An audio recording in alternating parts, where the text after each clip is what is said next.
The next person I'm bringing up, one of my great friends in the business. Stay standing. I grew up with Shin, and I'll tell you, one of the most talented, funniest, all-round, well-rounded guys, married, 4 kids, living the dream. But I'll tell you, I knew John before the dream happened. I knew how hard he worked, what he did, and how much he sacrificed. And I'll tell you, he is definitely a blessing at WFG. Please, let's give it up to our good friend and great leader, Mr. Shin.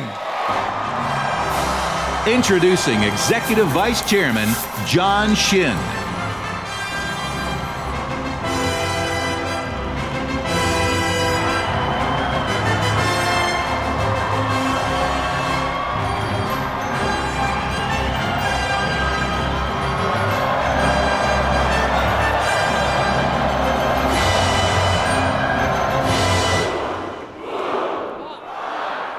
I love it. All right. Can you guys hear me okay? All right. I've got a few minutes here, and I just wanted to give you a couple nuggets. We are coming down our home stretch, and as we are leaving this event with just a tremendous amount of information and inspiration and motivation, we get back, and it reminds me of the way people, when it comes to New Year's Eve, when you're during Christmas time, during the holidays in December, we begin to write down our New Year's resolution. And one of them that most people like to do is they always say, I want to lose weight. And so they start hitting the gym, right? They go to the 24-hour fitness, they go to whatever, the LA Fitness, wherever your local gyms are, they get there, they do the tour, they get enrolled. Now you're paying $50 for the rest of your life. And like the first couple days, or the first couple weeks in the new year in January, you show up and it's almost impossible to find parking. And because everybody's trying to get their New Year's resolution thing going on, right? But within a month, you go back in February and the parking lot is empty all over again. And that's because people just lack discipline. You today and yesterday and the day before, you hit all these different meetings, you're inspired, you're motivated. Most of you have said, I'm gonna be that person up on that stage next year. I'm gonna be the person who's gonna get promoted to this level or whatever. I'm gonna make this kind of money. Well, that's great, because you're here, you're in this environment. What concerns me is when you leave, what are you really going to do?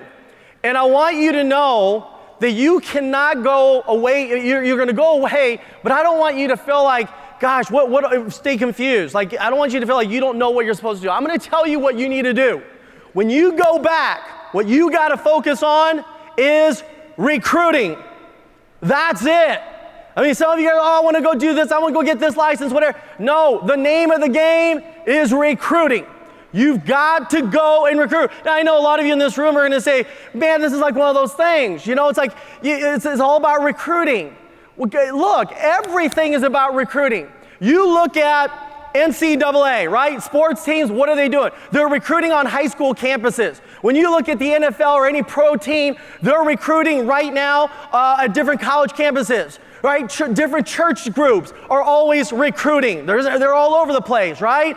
I mean, the military is recruiting. The Girl Scouts are recruiting. The Cub Scouts, the Boy Scouts, they're recruiting. Corporate America is recruiting. They get headhunters to go and recruit. I don't understand why you are so reluctant to say, I want to recruit people when everybody else recruits. Think about that. Even Jesus was a recruiter. And guess what? Jesus went 12 wide. And look at his hierarchy now.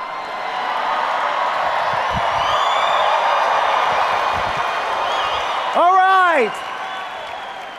So you got to recruit. 2, you got to follow a system. You got to follow a system. Not any system, the system. The true, pure business format system.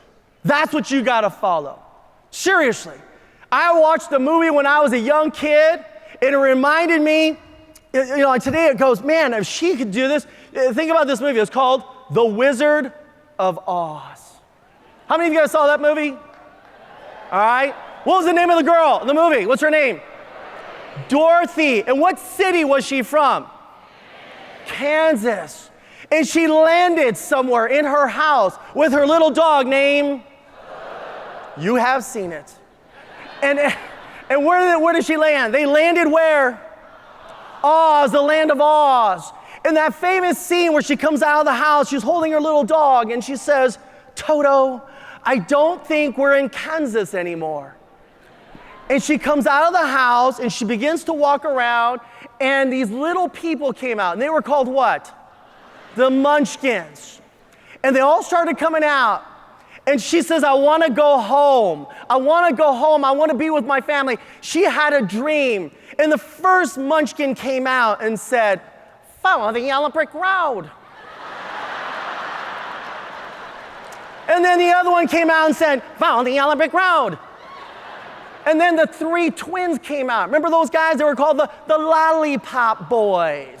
Do you guys remember those? Remember, we are the Lollipop Boys, the Lollipop Boys, the Lollipop Boys. Remember that?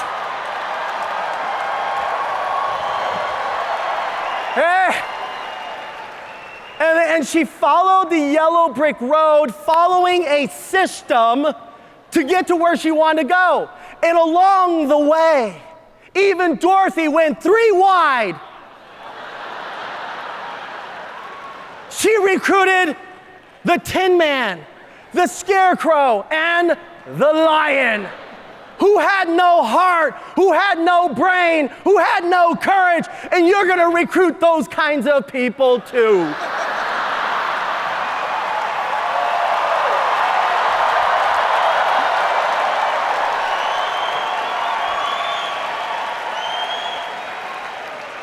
And she still got to Oz. Hey, I want you to know that if you follow the system and you go recruit a big fat team, we will see you up on this platform next year. But I want you to know, when you walk out of here and you march back home, you drive home, fly home, whatever it is, I want you to walk in on Monday morning to your job. And I want you to walk in there, and when you see your boss, that day on Monday, you do not walk in with jeans and slippers and, whatever it is, t-shirt. You're gonna wear your best suit. And when you wear your best suit, people are gonna think, whoa, what's up with that guy? He's wearing a suit today. And when you see your boss walking out, I want you to just get out of your little cubicle. I want you to march out into the middle of the hallway. And I want you to look at your boss, and I want you to say, hey! With a little confidence. And your boss is gonna turn around and look at you. He or she's gonna walk over with their clipboard, little pocket protectors. Are you talking to me? And just for a second, hey, you! And when he walks over to you, says, what is your problem? You look at your boss and you say to him or her, what does somebody like me got to do around this joint to go make an extra $150,000 a year part-time?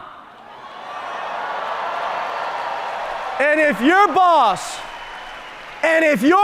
looks at you and says, man, I've been here for 25 years, full-time, overtime, and I don't even make $150,000 a year, then I want you to look at your boss and say, well, what are you doing Tuesday night at 7 o'clock?